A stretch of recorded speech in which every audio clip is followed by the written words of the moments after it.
Welcome to another deep dive, and this one's going to get your taste buds tingling. Today we're diving into the fascinating world of crisp and crunch.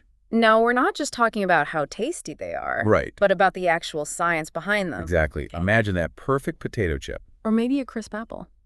What is it about that sound and that texture that just makes them so satisfying? We're going to try to break that down today. And it's a lot more complex than you might think. Yeah, I'm ready to have my mind blown. Well, it really is a symphony of physics and chemistry, Whoa. even psychology, all coming together to create these experiences. Okay, so like a multi-level experience. And, understanding this isn't just about making yummy snacks. Right. This has huge GE implications for food science. Oh, yeah. Like for real, right? Both here on Earth Right. and as we start, exploring food and space. Okay, I'm already hooked. Let's unpack Yeah. this. So we've all had those chips, right, where the sound is just off. Yes, And it totally ruins it. it really does. Like, what is that?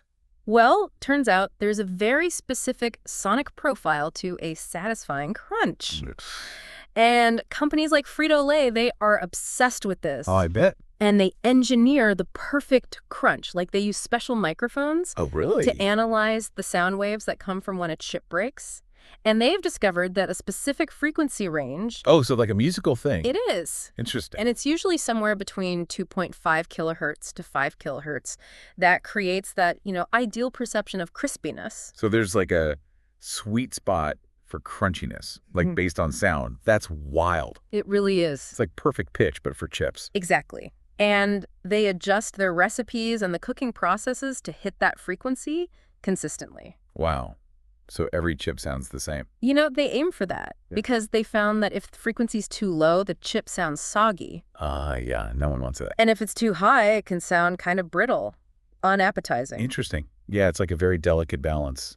Okay, that's incredible. Yep. I mean, that really highlights how important sound is. Absolutely. Like when we're experiencing food, like I never would have thought about it that way. And it's all tied to our history, Our history, what do you mean? like evolutionarily. Oh, interesting. Because that satisfying crunch, often it signals freshness and higher nutritional content. So you think of like a crisp apple Okay. versus a mushy one. Wait, nobody wants the mushy apple. No. Yeah. And so our brains, they associate that sound with a positive eating experience. So it's like a built-in survival mechanism. It's like, hey, this food is good. Precisely. And then, when you bite into that perfect apple or chip, your brain releases dopamine. Dopamine. The Yeah. good stuff. Yes. The feel-good chemical. Associate it with pleasure. Yeah. And reward. So we're kind of wired to love that crunch. We are. It makes us want more. That's why we reach for another handful, even when we're full. It's the science of addiction, but for delicious food. It is. Okay, but let's break down the actual science behind the textures themselves. Okay. We use the terms crispy and crunchy kind of interchangeably, Right. but is there a scientific difference? Absolutely. Okay. So they both involve fracturing and breaking, Okay. but they differ in their mechanics. Okay, so how do they differ? Let's imagine two examples. A Pringle, a delicate Pringle, The classic Pringle. and a hearty Snyder's pretzel. Yeah, that's a good contrast. So the Pringle, being crispy, it typically fractures cleanly with higher pitched sounds, breaks with less force, often with the front teeth, Interesting. and leaves behind fewer crumbs. Like a lighter, airier experience. It is. Yeah. Now, the pretzel, being crunchy, requires more force to break. Right, I can feel that. Engages our molars, produces a lower-pitched, more robust crunch, Yeah. and leaves behind more noticeable fragments. It's a denser, heartier sensation. Okay, yeah, I can totally feel that difference now that you're saying it. And scientists have studied this. It's like in detail. They measure the force to break different foods, the specific sound frequencies, and they even analyze the size and distribution of the debris. It's like a whole world of food forensics. It is. That is fascinating. But how do food scientists actually create these textures? Is there like a secret formula? Well, there are three primary techniques they use. Okay, lay it on me. First, there's ingredient manipulation. Okay. By adding large molecules like starches and proteins. Okay. They create a molecular traffic jam in the food structure. Imagine adding more cars to a crowded highway. Things start to slow down, resist movement. Yeah, it's a gridlock. It is. And this makes the food more resistant to bending and thus crispier. So it's all about building a sturdy, molecular framework. Precisely. Next comes moisture control. Okay. Dehydration is key. Removing those water molecules limits their ability to move freely, further contributing to a crispier texture. Think about potato chips being stored in those nitrogen-filled bags. That helps prevent moisture from turning them soggy and ruining that perfect crunch. So it's like a constant battle against, like, the laws of physics. It is. To maintain that crisp. It is. And then finally, we have temperature manipulation. Okay.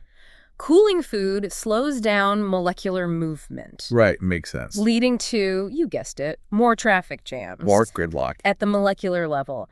And when that movement stops entirely, we reach what's called the glass transition. Oh, is that right? The glass transition. The magical moment of crispification. That's a great term. So we have our crispy chips, our crunchy pretzels.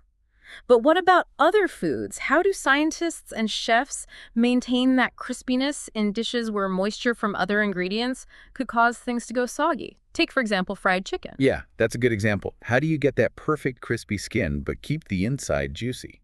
That's the challenge, right? Maintaining that crispiness is a real challenge, especially with fried foods. In the case of fried chicken, that crispy skin that's achieved by creating a barrier against the moisture escaping from the meat. Interesting. So how do they do that? Often it's a combination of coatings and frying techniques. Yeah. So the coating, usually a blend of flour, starches, and spices, Yeah. that forms a protective layer Okay. and helps trap moisture and ensure even cooking. And double frying is common as well. Double frying.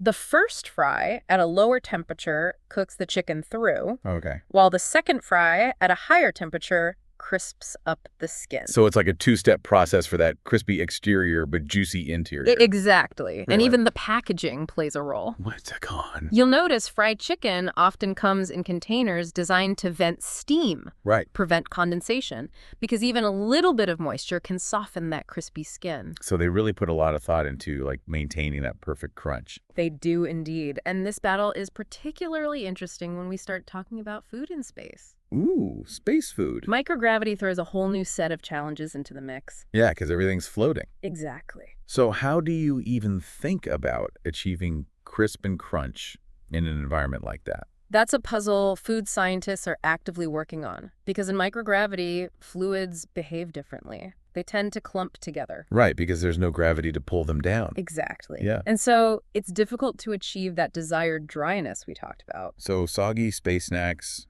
are a real concern. They can be. Researchers are exploring things like vacuum drying and specialized packaging to remove that excess moisture and prevent it from reabsorbing. And it's crucial. Imagine you're an astronaut on a long-duration mission. You're craving those familiar textures, flavors from home. It'd be tough to be stuck with mushy food in space. Yeah, crisp and crunch, they're more than just pleasing textures. They're psychological comforts. Right. They affect your mood, especially in an environment like space. That's right. Okay, this is blowing my mind. So the quest for the perfect crunch isn't just about deliciousness. It's about the science of food and the well-being of people exploring the final frontier. Absolutely. And the insights gained from developing crispy, crunchy foods for space could even lead to breakthroughs in food production here on Earth, right? Potentially, yes. Especially as we face, like, climate change and resource scarcity. Exactly. That's an exciting prospect. So far, we've really dug into the science behind these textures, from the molecular level to the psychology of why we crave them. Yeah. But I'm curious, are there, like, specific instruments or techniques that scientists use to actually measure and quantify these qualities? There are, and that's exactly what we'll dive into in the next part of our deep dive. Stay tuned, listeners. We're about to get even crunchier.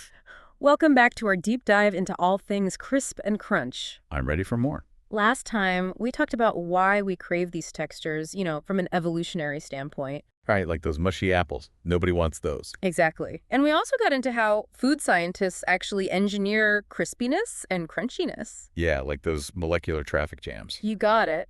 So cool. So now, let's get into the nitty-gritty of how they actually measure these qualities. Okay, like with rulers and stuff? Well, not quite rulers, Uh-huh. but they do use some pretty amazing tools. Okay, I'm all ears. What are we talking about here? Well, one of the main instruments is a texture analyzer. Ooh, sounds fancy. It is. It's basically a machine that measures the force it takes to break something, or penetrate it, or deform it. So they're testing how strong these foods are. Yeah, you could say that. Like, it can measure the force it takes to fracture a chip, how far it travels before breaking, even the energy it absorbs. Wow, that's crazy detailed. It is. And this data helps food scientists understand how ingredients, processing, even storage all affect the final texture. Right, because like a stale chip, that's a completely different experience, Exactly. and they can prevent that. They try to. Then there's another tool called the acoustic envelope detector. Acoustic envelope detector. That's a mouthful. I know, right? But remember how we talked about sound being so important? Yeah, Frito-Lay and their microphones. That was fascinating. So this takes that analysis even further. It measures the sound waves, the amplitude, the frequency. It's like a sound engineer for snacks. That's a perfect description.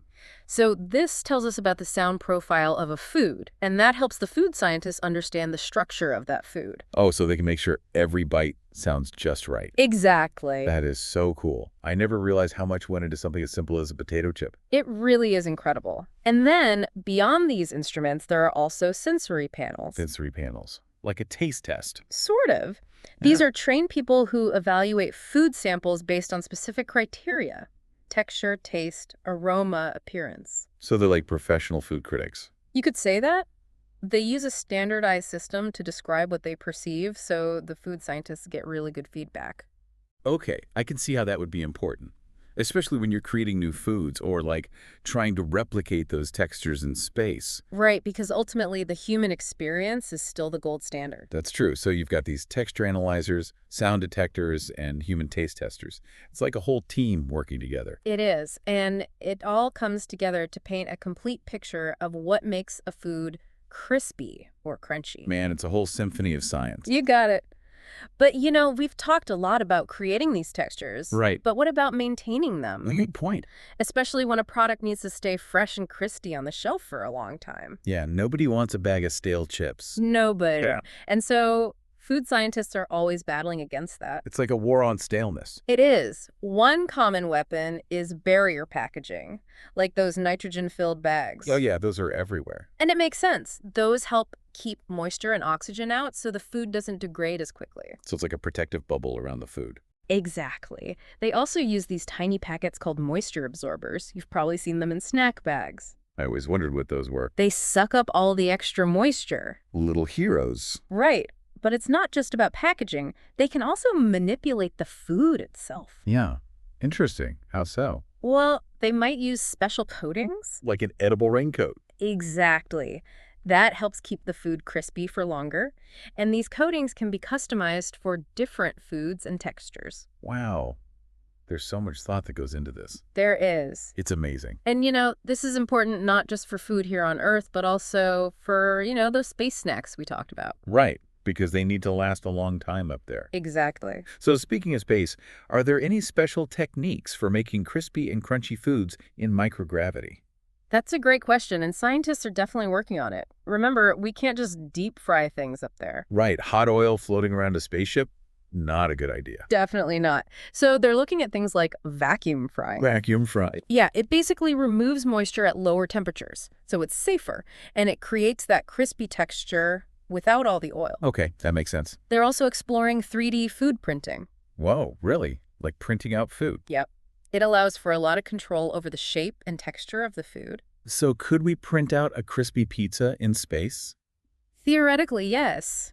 Or even customized chips, each one with the perfect crunch. That sounds straight out of science fiction. I know, it's amazing. And while this technology is still pretty new, it has a lot of potential. Yeah, not just for space, but for food security here on Earth, too. Exactly. This is all incredibly exciting. I mean, it's amazing to see how far food science has come. It really is.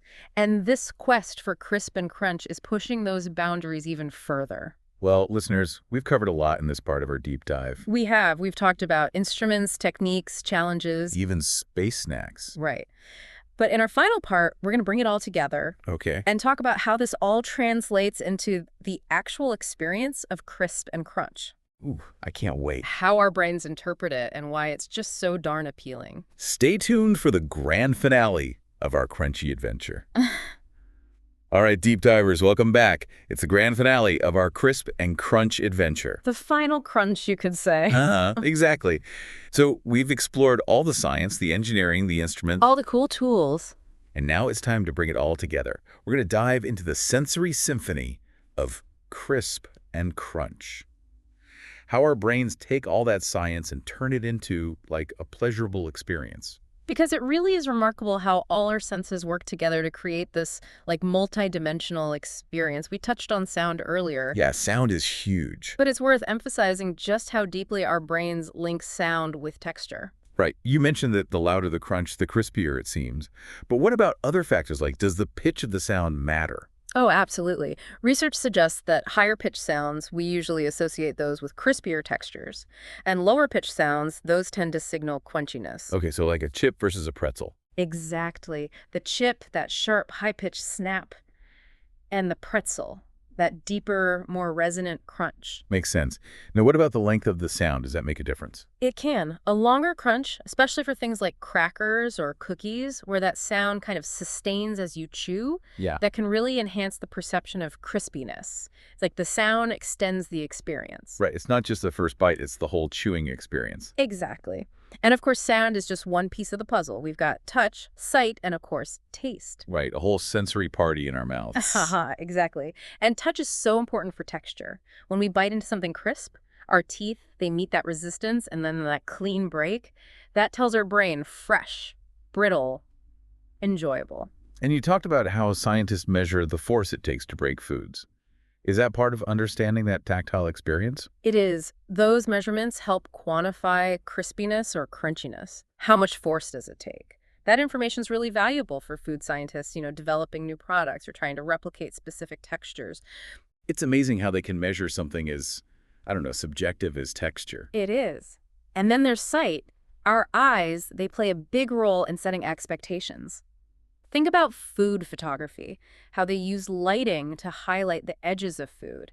Makes it look extra crispy. Oh yeah, totally. Like even how food is arranged on a plate can make a difference. For sure. Food stylists, they have all sorts of tricks. They might avoid showing too many crumbs, which can make things look stale, or add a few extra crispy bits just for visual impact. It's like they're playing mind games with our taste buds. Kind of. And finally, we have taste, the most important part. Of course. And while taste itself doesn't really convey crisp or crunch, it plays a huge role in the overall experience. How so? While crisp and crunch, they often go hand in hand with other flavors we love, like fried chicken. That crispy skin makes the savory flavor of the meat even better. Or a salad, the crunch of the lettuce balances out the dressing and the other ingredients. So it's like those textures enhance the other flavors. Exactly. It's all about balance. And when all those senses come together, the sound, the touch, the sight, the taste, that's when you get that truly satisfying experience. It's amazing how our brains can process all that information at once. It really is a testament to how complex and sophisticated our senses are. And understanding that is so important, not just for food scientists, but for anyone who loves food and cooking. Right, because if we understand why these textures work, we can use that knowledge to make our food even better. Absolutely.